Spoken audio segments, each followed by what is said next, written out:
Salut les copains, je viens aux nouvelles, ça va vous? Eh, vous avez pas l'impression de mieux respirer dans les grandes villes?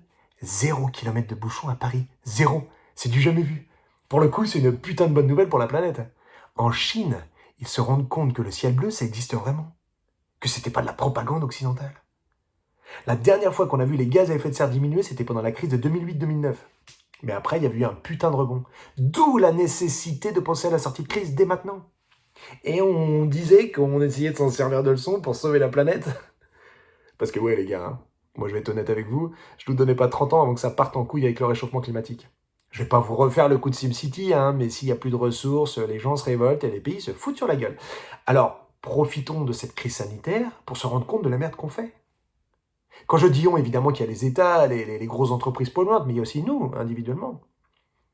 C'est vrai que si déjà faire le tri ça vous fait chier, vous n'êtes pas prêt à faire un effort pour la planète, c'est sûr. C'est un exemple pour schématiser. Alors ouais, évidemment, opérer une véritable transition écologique, ça va engendrer des dommages collatéraux, c'est sûr. Mais pensez à vos enfants, pour qu'ils grandissent pas dans un monde avec des catastrophes naturelles, des émeutes ou des migrations climatiques tous les 2 mois. Pensez aux ours, qui auront bientôt plus de banquise. Pensez aux pingouins qui peuvent plus se reproduire parce qu'il fait trop chaud. Tiens, en parlant de ça, c'est l'histoire d'un pingouin qui respire par le cul. Un jour, il s'assoit, il meurt.